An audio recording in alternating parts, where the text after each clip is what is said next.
नमस्कार भैया, राम राम। हम हैं आशुतोष नायक और आप देख रहे हैं बुंदेली वार्ता। बुंदेली वार्ता की पॉलिटिकल वार्ता सेगमेंट में आज बात हुई है कांग्रेस के युवा नेता नाविद खान साहब से, झांसी सदर सीट से, जो कांग्रेस के दावेदार भी हैं। NSUI में कई अहम पदन पर भी रहे, राष्ट्रीय सचिव तक भी रहे, अभी हैं राष्ट्रीय सचिव भी हैं। नाविद साहब जी, आपको बहुत बहुत स्वागत है बुंदेली वार्ता में। सबसे पहले तो आशुतोष जी, आपको बहुत बहुत शुभकामनाएं कि आपने एक, मुझे लगता है, रीजनल भाषा के ऊपर इस तरीके से एक बुंदेली जो उसका नाम रखा है जी। तो हम लोग बुंदेलखंड के लोगों के लिए तो एक गौरव की बात है। तो उसके लिए सबसे पहले तो आपको बहुत बहुत शुभकामनाएं जी। शुक्रिया। देखिएगा, आपने जहाँ तक बातचीत करी राजनीतिक करियर की, NSUI की, झांसी सदर विधानसभा की, तो मैं आपको अपना छोटा सा परिचय दे दूं कि मैंने ये सफ़र 2009 में शुरू किया जी। और NSUI में ज़िला के सचिव से मैंने शुरुआत की 2009 में जी। तो 2009 से लेकर 2011 तक मैं ज़िले में काम किया, ज़िले की बॉडी में काम किया। उसके बाद 2011 से मैं ज़िले का अध्यक्ष रहा। झांसी का निर्वाचित राहुल जी ने पहली बार इलेक्शन प्रोसेस संगठन के अंदर चुनाव कराने की प्रक्रिया शुरू करी जी। और फिर मैं उस प्रक्रिया में लड़के चुनकर सबसे युवा जिला अध्यक्ष बनकर आया और मैं फिर 2011 से 2012 तक जिला अध्यक्ष रहा। उसके बाद NSUI में फिर 2012 से लेकर 2016 तक 2 बार मैं प्रदेश अध्यक्ष रहा, 2 बार प्रदेश का चुनाव लड़ा, फिर प्रदेश अध्यक्ष रहा। फिर 2017 से लेकर मैं 2017 में राष्ट्रीय सचिव बना। फिर 2017 से लेकर अभी तक राष्ट्रीय सचिव हूँ। झारखंड, मध्य प्रदेश, छत्तीसगढ़, तेलंगाना, UP पूर्वांचल, देश के कई अहम राज्यों में काम करने का मौका दिया गया। अभी तेलंगाना का प्रभारी हूँ और ये मेरे लिए सौभाग्य की बात है। और बुंदेलखंड के लिए मुझे लगता है बुंदेलखंड वासियों की दुआएं हैं कि कोई पहला व्यक्ति बुंदेलखंड से राष्ट्रीय कार्यकारिणी में इतिहास में अभी तक पहुँचा, वरना अभी तक कोई भी व्यक्ति बुंदेलखंड से राष्ट्रीय पटल में नहीं पहुँचा है जी। बहुत ही सौभाग्य की, वास्तव में सौभाग्य की बात है कि इतनी बड़ी पार्टी में, राष्ट्रीय पार्टी में बुंदेलखंड को कहीं ना कहीं वरीयता मिल रही है, जगह मिल रही है। ये बुंदेलखंड वासियों के लिए कहीं ना कहीं एक गौरवपूर्ण बात है राजनीतिक दृष्टिकोण से।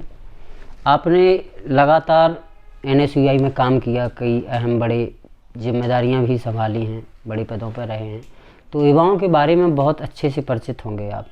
बुंदेलखंड की युवाओं की आजकल क्या समस्याएं हैं? चूँकि 7.5 साल से केंद्र में भाजपा सरकार है, अभी 4.5 साल से ज़्यादा समय हो गया है, UP में भी है, तो इस दौरान किन किन समस्याओं से जूझ रहे हैं युवा? देखिएगा आशुतोष जी, क्या है कि 2014 में एक सरकार देश में आई, 2013 तक हमारी 14 तक हमारी सरकार थी। 2014 मई में एक सरकार आई, तो उस सरकार ने लोगों से वादे किए, ख़ासतौर से युवाओं से बहुत ज़बरदस्त वादा किया कि हम 2 करोड़ रोज़गार हर साल मुहैया कराएंगे। और निश्चित रूप से अगर आप उस तरीके से देखें तो लगभग 6-7 सालों में आप 14-15 करोड़ रोज़गार हो जाते हैं। 5 साल का भी अगर हम पकड़ें मोटा मोटा तो 10 करोड़ लोगों को रोज़गार मिल जाना चाहिए था। लेकिन मुझे लगता है कि जिस दिन से वो सरकार बनी है, 10 करोड़ रोज़गार मिलना तो दूर की बात है, लाखों लाख युवाओं की नौकरियां जा चुकी हैं। ज़्यादातर सरकारी चीज़ों का निजीकरण होता चला जा रहा है। और मुझे लगता है कि आने वाले 5 साल बाद अगर भूले भटके भारतीय जनता पार्टी की सरकार आ जाती है तो फिर सरकारी नौकरी एक ख्वाब हो जाएगी। ऐसे जैसे पुराने लोग बताते थे कि कहावत सुनाते थे कि भाई अंग्रेज़ों के समय में ऐसा होता था, तो अब लोग बताया करेंगे कि भाई हमारे ज़माने में कभी सरकारी नौकरी हुआ करती थी। हाँ, रेलवे सरकारी हुआ करता था या बैंक सरकारी हुआ करते थे। तो अब वो एक ख्वाब हो जाएगा अगर वो बातें चलने लगी कि पहले वो 10-20 चलते थे। हाँ, ऐसी बातें हो जाएंगी। ऐसा ही एक ख्वाब हो जाएगा आम आदमी के लिए सरकारी नौकरी। तो बुंदेलखंड देखिएगा बहुत पिछड़ा हुआ क्षेत्र है, बहुत ही पिछड़ा हुआ है। एक्चुअली बुंदेलखंड के साथ तो मुझे लगता है कि इस सरकार ने बहुत ज़्यादती की है। क्योंकि जब मैं देखता हूँ कि 2009 में राहुल जी, जब हमारी UPA 2 की सरकार आई, उसके बाद राहुल जी जब बुंदेलखंड के दौरे पे आए तो उन्होंने बुंदेलखंड की बदहाली देखी। बुंदेलखंड के दौरे के बाद उन्होंने बुंदेलखंड पैकेज की घोषणा की। उसमें हज़ारों करोड़ रुपए हम लोगों ने केंद्र सरकार ने प्रदेश की सरकार को दिया। लेकिन आप जानते हैं, पत्रकार हैं, कि भाई जो पैसा खर्च करने का जिम्मा है वो स्टेट गवर्नमेंट अपने हिसाब से करती है, हम लोग पैसा अलॉट कर सकते हैं। उसके खेल में बहुत बंदरबाट हुआ, लेकिन उसके बाद भी बुंदेलखंड पैकेज के जरिए जो भी आप मंडी देख रहे हैं, ये काम हम लोगों ने करने का कार्य किया। लेकिन जिस दिन से भारतीय जनता पार्टी की सरकार आई, ख़ास तौर से प्रदेश में आई, 19 विधायक हैं। भाई विधायक किसी दल का तो होता नहीं है, वो जनता का होता है। जनता का तो 19 विधायकों में एक आदमी को भी स्टार्टिंग में हमारे ज़िले में मौका नहीं दिया गया।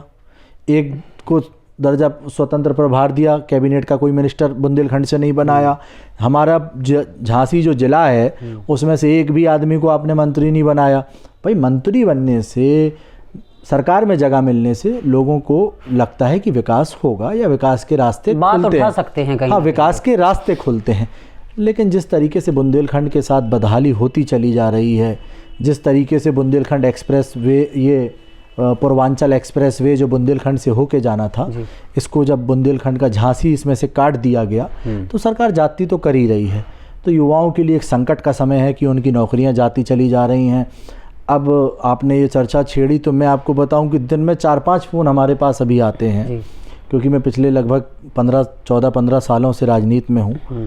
तो लोगों के फ़ोन आते हैं, लोग पूछते हैं कि भाई कोई नौकरी हो बता दो, कहीं किसी प्राइवेट में बता दो। MBA पास लड़के, BTech पास लड़के 5-5, 7-7, 10-10 हज़ार की नौकरी की तलाश में घूम रहे हैं। तो ये मुझे लगता है कि बुंदेलखंड के युवाओं के साथ धोखा हुआ है, और निश्चित रूप से 2022 में युवा इस सरकार को बदल देगा। खास तौर पर भारतीय जनता पार्टी के लोग कहते हैं कि 60 साल में देश की हालत इतनी बुरी कर दी है तो उसका जिम्मेदार कहीं ना कहीं कांग्रेस को ठहराते हैं। देखिएगा, आपने बहुत महत्वपूर्ण सवाल उठाया आशुतोष जी। जब ये देश आज़ाद हुआ जी, हमें तब से चलना पड़ेगा। भाई जब आप किसी अगर मकान को या किसी बिल्डिंग को देखते हैं तो हमें तब पहुंचना पड़ता है कि जब यहाँ कुछ नहीं था। तो भाई शुरू करनी पड़ता है। तो भाई 1947 में जब देश आज़ाद हुआ तब देश में क्या था और आज देश में क्या है 2014 तक, क्योंकि उसके बाद तो इनकी सरकार है। भाई IITs हमने बनाए, एम्स हमने बनाए, सारे बांध हमने बनाए, सेना को सारी मिसाइलें हमने दी, सारे डैम्स हमने बनाए। अब ये बताए कि इन्होंने क्या बनाया। हमारे भी बता दें भाई, हमने IIT बनाए, हमने एम्स बनाए, हमने अस्पताल बनाए, हमने सड़कें बनाई, हमने मिसाइल बनाया, हमने देश को परमाणु बम दिया। ये बताएं इन्होंने देश में 7 सालों में क्या दिया।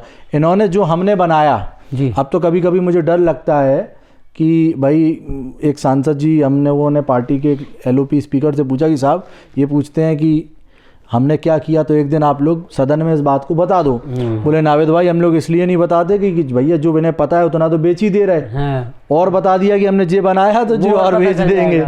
तो अब इनकी मानसिकता तो अंबानी और अडानी के लिए ये लोग समर्पित हैं। और ये देश का दुर्भाग्य है कि देश की राजनीति अभी एक ऐसे मोड़ से गुजर रही है कि जहां लोगों के ऊपर विकास से ज़्यादा, जन मुद्दों से ज़्यादा धर्म हावी है। ये राजनीति का एक चलन है। मुझे लगता है ये वक्त भी गुजर जाएगा। देश ने कभी इस तरीके की राजनीति को बर्दाश्त नहीं किया है और निश्चित रूप से ये समय बदलेगा। नाबिद जी, उत्तर प्रदेश में विधानसभा चुनाव आ रहे हैं, कहीं ना कहीं 10-15 दिन में अधिसूचना जारी होने की भी तैयारियां हैं। आप भी झांसी सदर सीट से दावेदार हैं, इसके लिए क्या तैयारियां हैं आपकी? देखिएगा आशुतोष जी, मेरा तो लगभग, मैंने आपको एक पुराना परिचय अपना 10-12 सालों का दे ही दिया है।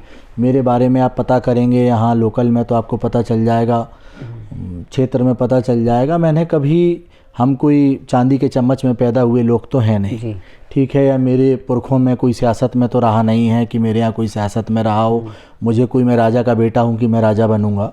हम लोगों ने तो जो कुछ बनाया, जो कुछ कमाया, वो संघर्ष से ही कमाया। और पिछले 10-12 सालों में मुझे चुनाव लड़ना है, आज नहीं कल लड़ना है, पार्टी मौका देगी, जनता मौका देगी, वो अलग विषय है।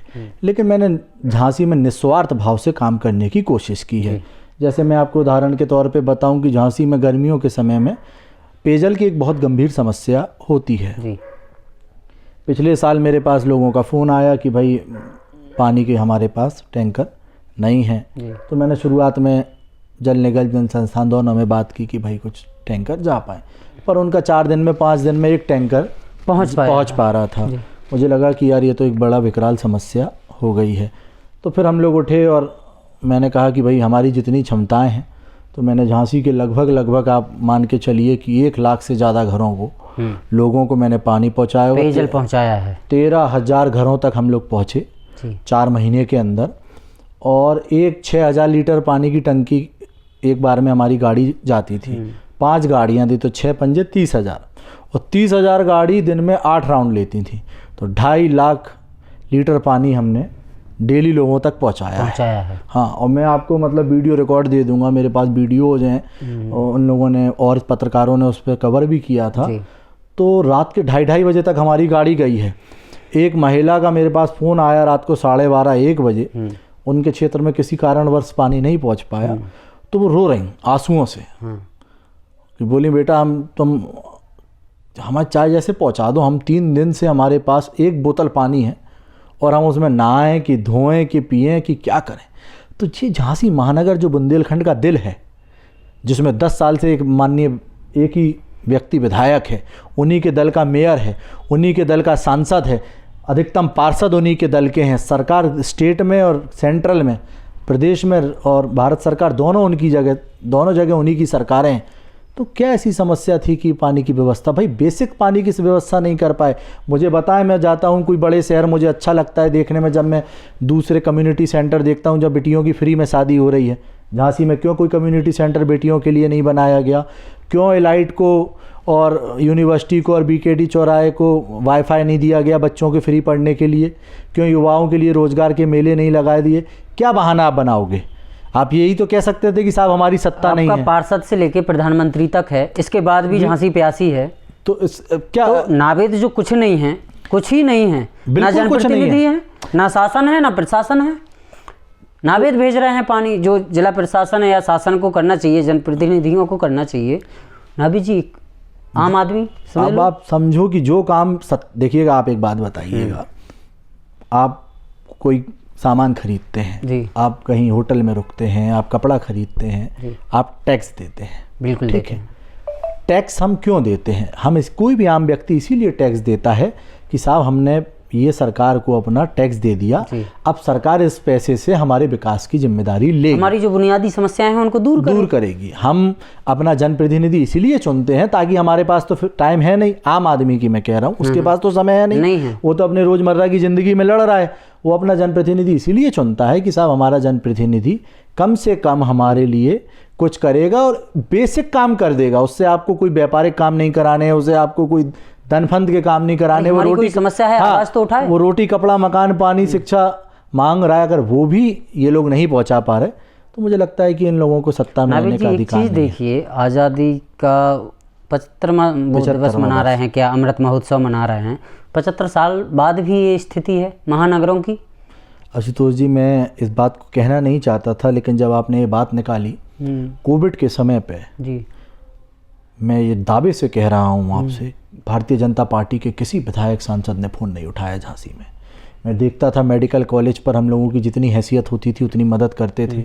हम कोई विधायक सांसद तो है नहीं, ठीक है। जब इनके विधायक सांसदों का प्रशासन नहीं सुन रहा तो हम लोग तो भाई विपक्ष में भी नहीं है उत्तर प्रदेश में, लेकिन एक जनप्रतिनिधि के नाते, एक लोगों के बीच में रहने के नाते, आप भाइयों जैसे सब जगह भाइयों के नाते जितनी मदद लोगों की हो पाती थी करते थे। लेकिन लोगों की लाशों का अंबार लगा था और जनप्रतिनिधि एक आदमी को भर्ती नहीं करा पा रहे थे। तो एक बुरा समय तो निश्चित रूप से झांसी की ये बदहाली क्या एक गुजर गया है। और आप समझिए कि भाई विधायक, पार्षद, मंत्री सब आपके हैं, सब कमी आपकी इच्छा शक्ति की है। आप झांसी के लोगों का भला करना ही नहीं चाहते हो। आप भला करना चाहो तो कर सकते हो, आप भला करना ही नहीं चाहते हो। और जहाँ तक आपने मेरी दावेदारी की पूछी कि मैं दावेदार हूँ, मैं चुनाव लड़ना चाहता हूँ, भाई हर आदमी, हर कार्यकर्ता जो काम करता है वो चाहता है कि वो अपने लोगों की मदद करे। आप पत्रकार हैं, आप भी कभी पहले पत्रकार होंगे, फिर आपने अपना बुंदेली चैनल बनाया, फिर आप भी चाहते हैं कि आप टीवी पे एक दिन टेलीकास्ट हो। देश में हर आदमी की इच्छाएं होती हैं, महत्वाकांक्षा होती है कि वो आगे बढ़े, अच्छा, मेरा जो इलेक्टोरल पॉलिटिक्स में आने का मकसद है, क्योंकि मैंने संगठन में बहुत लंबा काम किया है, मैं झांसी में पिछले 10-12 साल से काम कर रहा हूँ, तो लोग मेरे पास आते हैं, मदद मांगने आते हैं। जब तक मैं जनप्रतिनिधि जीत के नहीं आऊँगा, कोई चुनाव जीत के नहीं आऊँगा, तो मैं लोगों की कैसे मदद कर पाऊँगा भाई? मेरे ये और कितने दिन तक कर पाऊँगा? कितने दिन तक भाई? संसाधनों की कमी हो जाएगी भाई। जब तक मैं विधायक, सांसद, पार्षद मेयर नहीं बनूंगा तब तक मैं लोगों की मदद कैसे कर पाऊंगा? व्यक्तिगत नहीं कर सकता कोई इतना काम। एक लेवल तक कर सकते हैं, एक उसकी एक सीमा है, उस सीमा के बाहर तो फिर आपको जनप्रतिनिधि को काम करना पड़ेगा। तो इसलिए मुझे लगता है कि आज जनप्रतिनिधियों का अभाव है। सारे लोग चुनाव लड़ना चाहते हैं जीतने के लिए, बिल्कुल सबको लड़ना है चुनाव जीतने के लिए, पर काम करने के लिए कोई नहीं लड़ना चाहता। भाई हम लोग तो, मेरे पिताजी डॉक्टर हैं, मेरे यहाँ सब सर्विस क्लास लोग हैं, हम चाहते तो कुछ और करते। सही बात। क्योंकि आप जानते हो राजनीति में तो प्रतिदिन का संघर्ष है। और मेरा तो आप इतिहास खंगालोगे, मैं 17 नाबालिग था, बालिग भी नहीं हुआ था, तब बिजली के जन आंदोलन पे सरकार ने 2011 में मुझ पे मुकदमा लिखवा दिया था। तो उसके बाद फिर सपा की सरकार ने, फिर इन लोगों ने छात्रों नौजवानों की आवाज़ उठाने के लिए मुकदमे लिखवाए। तो राजनीति में तो रोज़ आपको संघर्ष करना है। तो झांसी के लिए देखिएगा एक कैंडिडेट की कमी तो है ही कि भाई लोग तलाश तो कर ही रहे हैं कि 10 साल से 2 बार उनको मौका दे दिया है। तो मुझे लगता है पार्टी का, बाकी पार्टी जो निर्णय लेगी, झांसी की जनता जो निर्णय लेगी वो मुझे स्वीकार्य है। नाभिद जी, आप दावेदारी कर रहे हैं कांग्रेस से, हमारी दुआएं हैं कि आपको प्रत्याशी बना के भेजे कांग्रेस झांसी से। आप जीतकर विधानसभा जाएंगे तो झांसी के जो अहम काम हैं आपके नज़र में होंगे, आप जा रहे होंगे वार्ड वार्ड, घर घरों में जा रहे हों, यहाँ की प्रमुख समस्याएं क्या हैं, उनको कैसे निपटाया जाएगा, इसका कोई खाका बनाया है आपने? जी बिल्कुल, बहुत अच्छा सवाल आपने पूछा। और मुझे ये सवाल आपका इसीलिए अच्छा लगा कि कम से कम आपने एक जनप्रतिनिधि की बुनियादी काम पे बात की। जी देखिएगा, झांसी की जो मूल रूप से समस्याएं हैं, जैसे गर्मी के समय में जो समस्या है वो मैंने आपको बताई कि पानी की, पेयजल की एक बहुत बड़ी समस्या है। उसके बाद भाई आप एक बात देखिए, रोज़गार की एक बहुत बड़ी समस्या है जी। हमारे यहाँ का बच्चा यहाँ से पढ़ के दिल्ली बम्बई की तरफ भाग रहा है, बिल्कुल, उसको कोई रोज़गार का साधन मुहैया नहीं हो रहा। तो निश्चित रूप से एक जनप्रतिनिधि के नाते रोज़गार के साधनों के लिए भाई हम जितने व्यापार, क्योंकि भाई झांसी में बिजौली एक बड़ा इंडस्ट्रियल सेंटर बन सकता था, अभी भी उसमें संभावनाएं हैं, लेकिन सरकार काम नहीं करना चाहती। अगर सरकार चाहती वहाँ पे फैक्ट्रियाँ, उद्योग लगाती तो लगती, तो हमारे युवाओं को कम से कम रोज़गार मिलता। तो मेरी जो बेसिक चीज़ें हैं कि भाई एक तो मुझे ये पेयजल की समस्या को किसी भी हाल में दूर करना है, दूसरा युवाओं की रोज़गार के लिए निश्चित रूप से कुछ ना कुछ नया करना है। रोज़गार के मेले मैं देखता हूँ कि लोग लगाते हैं, रोज़गार के मेले लगाने हैं। बाकी सरकार से बात करनी है कि भाई यहाँ जो हमारा बिजौली है, इसको एक ग्रोथ सेंटर जो है, इसको एक इंडस्ट्रियल हब बनाया जाए। तीसरा आप देखिएगा, रानी लक्ष्मीबाई प्रधानमंत्री जिस दिन आए, मुझे बड़ा अचंभा हुआ कि इस तरीके का कार्यक्रम उन्होंने किया। वो चाहें अगर तो क्या उत्तर प्रदेश की सरकार और केंद्र सरकार रानी लक्ष्मीबाई के किले को एक डेस्टिनेशन हब नहीं बना सकती? बिल्कुल बना सकती है। रानी लक्ष्मीबाई का गौरव कितना बड़ा गौरव है, कितना टूरिस्ट आ सकता है उसको देखने। अगर हम लोग उसको डेवलप कर दें उस एरिया को, तो कितना टूरिस्ट आ सकता है। और वो टूरिस्ट अगर मैं अगर जनप्रतिनिधि बन के पहुँचा तो मैं सरकार से निश्चित रूप से ये मांग करूँगा कि साहब उस एरिया को आप टूरिस्ट जोन घोषित करें और वहाँ नई संभावनाएं तलाशें। इतनी ज़बरदस्त संभावनाएं हैं, गढ़मऊ झील इतनी ज़बरदस्त संभावनाएं हैं, पहुज नदी इतनी ज़बरदस्त संभावना है। भाई हम टूरिस्ट जगह बनाएंगे तो निश्चित रूप से व्यापार बढ़ेगा, व्यापार बढ़ेगा तो लोगों को रोज़गार मिलेगा। तो ये 3-4 समस्याएं मुझे लगता है कि प्रमुख रूप से समस्याएं हैं। फिर मेरा एक स्वप्न है कि भाई किसी भी तरीके से शिक्षा के क्षेत्र में भी झांसी में काम होने की ज़रूरत है, क्योंकि जो सरकारी कॉलेजेस हैं वो आप देखिए, बीकेडी भी पुराना, बीबीसी भी पुराना, विश्वविद्यालय के भी लगातार बहुत सारे कोर्सेज हम सुन रहे हैं कि बंद होने की कगार पे हैं। तो क्योंकि जब तक शिक्षा नहीं मिलेगी लोगों को, तब तक लोग आगे नहीं बढ़ सकते। तो शिक्षा के रूप में भी मुझे, अगर मैं जनप्रतिनिधि बनकर पहुंचा तो निश्चित रूप से बुंदेलखंड और झांसी के लिए जो बन पड़ेगा वो करेंगे। अभी आपने एक चीज़ बताई वीरांगना महारानी लक्ष्मीबाई के बारे में कि 19 नवंबर को प्रधानमंत्री नरेंद्र मोदी आए यहाँ, किस तरह की भव्यता थी किले की, पूरे झांसी ने देखा और गौरवपूर्ण महसूस किया, पूरी झांसी किया, पूरे बुंदेलखंड ने। इसके पहले भी 7 साल तक प्रधानमंत्री रहे हैं देश के नरेंद्र मोदी जी, और इन सालों में ऐसा नहीं है कि पहली बार 19 नवंबर आया हो, पहली बार महारानी लक्ष्मी जी से जुड़ा कोई कार्यक्रम इवेंट आया हो, तब भी तो हो सकता था ये।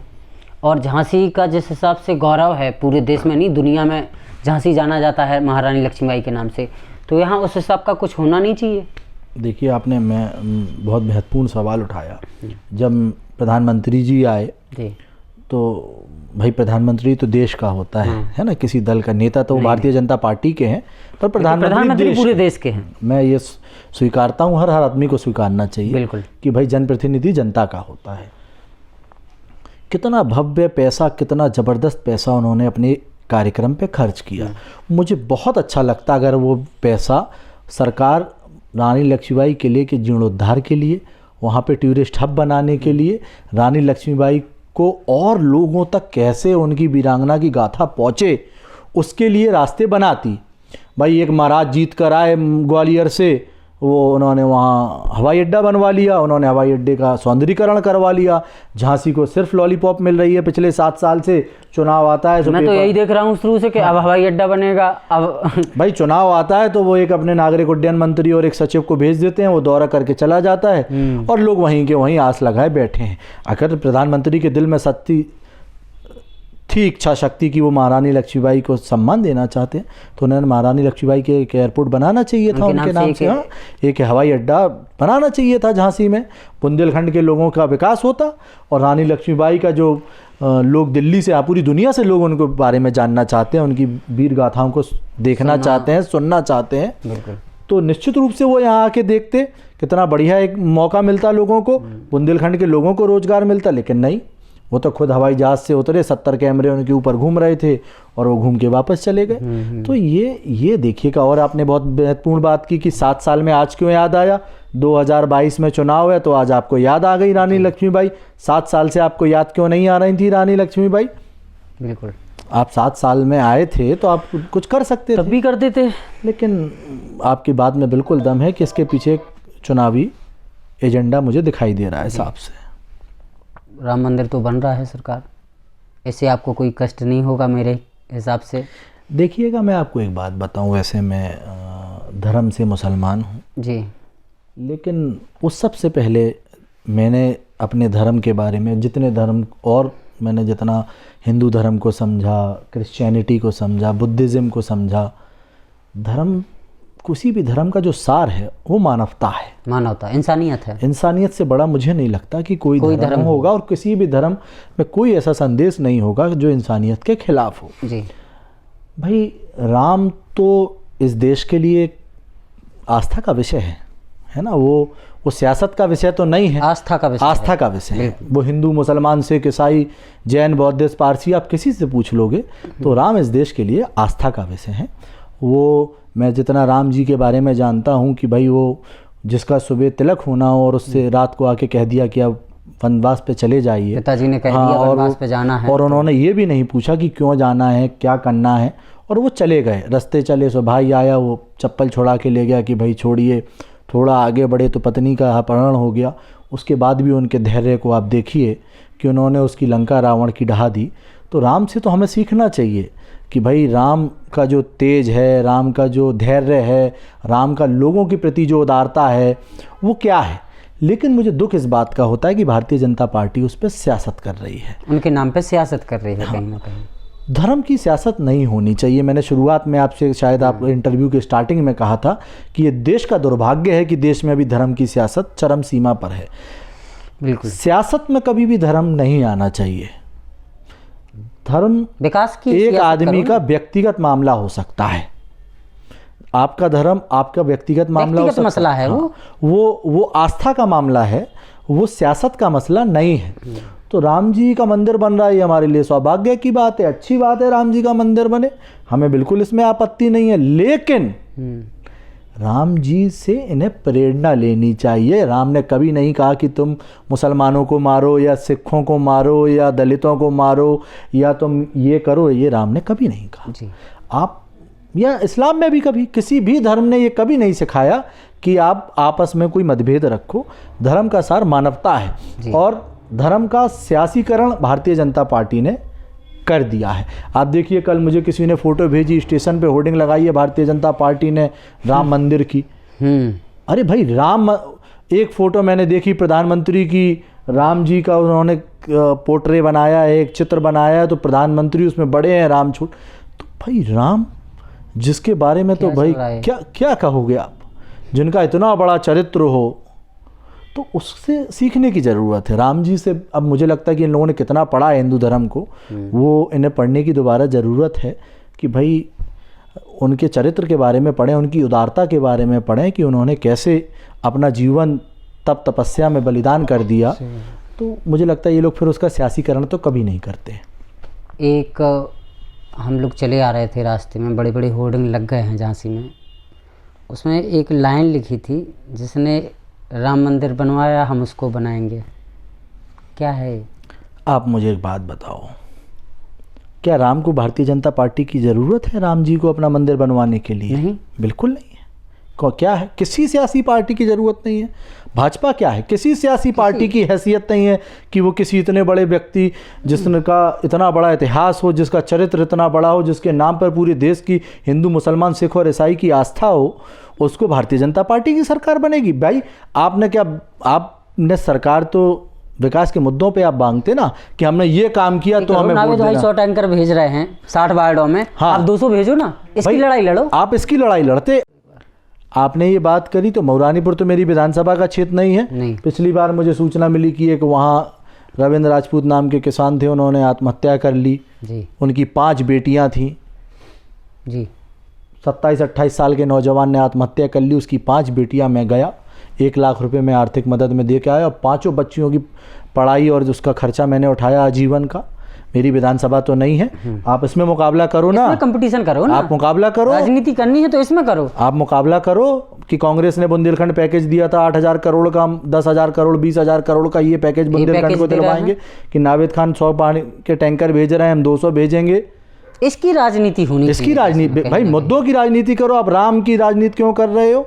क्या राम जी को इनकी ज़रूरत है? मुझे तो नहीं लगता इनकी ज़रूरत है। इस देश को काम और विकास की ज़रूरत है। बुनियादी समस्याएं जो हैं उनको मिटाने की ज़रूरत है सबसे पहले। ये हमारा दुर्भाग्य है कि हमारे देश में 75 साल बाद भी यदि कहीं लोग बुनियादी समस्याएं, रोटी कपड़ा मकान के लिए जद्दोजहद कर रहे हैं, तो इसके लिए आप बताइए, आप दावेदार हैं, हम वहीं आ रहे हैं फिर वापस, चूँकि समय कम है। कोई एक प्लान हो, प्रोजेक्ट है कि एक बड़ा काम करना है जो दुनिया देखे झांसी में? देखिएगा, उसके लिए मेरा हमेशा से ये था कि भाई झांसी को जो मैं क्या पूरी दुनिया जो जानती है वो रानी झांसी के नाम से जानती है। तो निश्चित रूप से मैं चाहता था कि यहाँ पे महिलाओं का एक विश्वविद्यालय बने। महिलाओं का? हाँ, केवल महिलाओं के लिए? केवल महिलाओं का बने, और उसमें हमारे यहाँ की बिटियाँ जो हैं, वीरांगनाएँ हैं, वो केजी से लेकर पीजी तक मुफ्त शिक्षा पाएँ।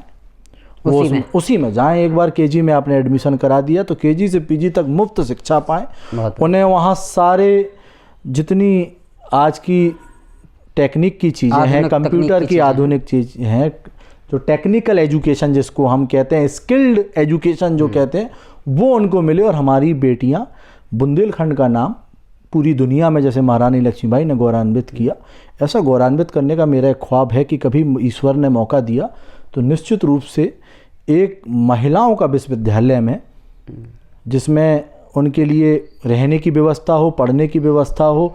और एक बार हमने अपनी वीरांगना का वहाँ एडमिशन करा दिया तो फिर वो पढ़ के निकले वहाँ से। बहुत बढ़िया आपका प्रोजेक्ट है सर, और कहीं ना कहीं हमारी वो हैं कि आप चाहें विधानसभा में और झांसी को एक अच्छा वो बनाएं। इससे मुझे एक चीज़ और याद आ गई, आने वाली 26 तारीख को कांग्रेस कोई इवेंट करने वाली है, प्रियंका गांधी जी। देखिएगा, उसके बारे में हम लोगों ने प्रेस वार्ता भी की थी जी। प्रियंका जी उत्तर प्रदेश में उत्तर प्रदेश में तो खैर उन्होंने टेस्ट की है, बल्कि पूरे देश में आज वो नारा गूंज रहा है, लड़की हूँ लड़ सकती हूँ। दूसरा उन्होंने जो बात कही, क्योंकि आधी आबादी इस देश में महिलाओं की है, और मैं हमेशा कहता हूँ कि जब हम पुरुषों को भी ये मानना चाहिए कि भाई किसी भी समाज का उत्थान जब तक नहीं हो सकता जब तक उसमें महिलाओं का उत्थान नहीं हो सकता।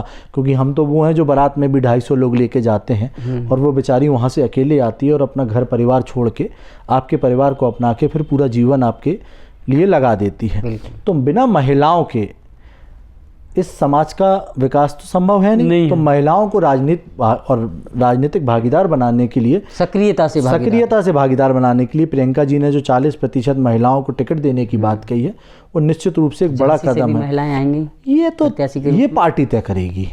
भाई ये निर्णय नहीं, झांसी की और सीटें 4 सीटें हाँ, हैं। अब मुझे लगता है किसी एक ना एक सीट पे तो पार्टी महिला प्रत्याशी को लड़ाएगी, ये पार्टी का निर्णय होगा। 26 तारीख के कार्यक्रम में एक बहुत बड़ी मैराथन हम लोग कराने जा रहे हैं। वो भी महारानी लक्ष्मीबाई को समर्पित है वो भी भाई उसका हम लोग, आप समझिए, उसको हम लोगों ने महारानी लक्ष्मीबाई के चरणों से शुरू किया है, मुक्ताकाशी मंच से, और 5 किलोमीटर की यात्रा फिर महारानी लक्ष्मीबाई के कदमों में ही खत्म हो रही है। तो निश्चित रूप से वो महारानी लक्ष्मीबाई के कदमों में ही वो यात्रा खत्म हो रही है। और 3 स्कूटी हम लोग दे रहे हैं, 25 स्मार्टफोन हम लोग दे रहे हैं, 100 स्मार्ट वॉचेस हम लोग दे रहे हैं। तो एक बड़े उपहार भी दे रहे हैं। झांसी के लोगों में ज़बरदस्त एक जोश है और मुझे लगता है 26 तारीख का कार्यक्रम बहुत सफल कार्यक्रम होने जा रहा है। बहुत बहुत धन्यवाद सर आपको कि आपने हम लोगों को टाइम दिया, हमसे इतनी सारी बातें की। शुक्रिया सर आप। नहीं, आप लोगों का भी मैं बहुत बहुत आभारी हूँ, आशुतोष जी, आपकी टीम का, अमित जी का, सोनी जी का, आपके जो और एसोसिएट आप लोगों के साथ जुड़े हैं। भाई मेरे लिए ये हर्ष का विषय इसलिए है कि आप नौजवान हैं, हम नौजवान हैं। झांसी का बुंदेलखंड का भविष्य आपके और हमारे हाथों में है और अच्छा लगता है जब कोई बिना बैकग्राउंड के लोग अपने संघर्ष के दम पर कोई चीज़ करते हैं तो निश्चित रूप से अच्छा लगता है। और बहुत बहुत शुभकामनाएं आपको कि आपने एक बड़ा चैनल बुंदेली वार्ता यहाँ बनाया और मुझे निश्चित रूप से उम्मीद है कि पूरे बुंदेलखंड में इसको जो अपार जन समर्थन मिल रहा है, ईश्वर आपको जो और इसमें संबल प्रदान करे। मुझे आपके लिए बहुत बहुत आप सबको शुभकामनाएं। बहुत बहुत धन्यवाद सर। भैया हरो, अगर आप जब वीडियो फेसबुक में देख रहे हो तो हमारे बुंदेली वार्ता पेज को लाइक और फॉलो करियो। संगे संगे जो वीडियो अच्छी लगे सो शेयर जरूर कर दीजिए। अपनी कोनो बात हम तक पहुंचाना चाह रहे हो कमेंट बॉक्स में या फिर हमें मैसेज में भेज दीजिए। और अगर ये वीडियो को आप यूट्यूब पर देख रहे हैं तो हमारे चैनल को सब्सक्राइब कर लो और नोटिफिकेशन बेल भी दबा लो ताकि आगे जो कार्यक्रम आते हैं उनकी आपको तुरंत जानकारी मिल जाए। यूट्यूब की वीडियो को ज़्यादा से ज़्यादा शेयर भी करें। धन्यवाद।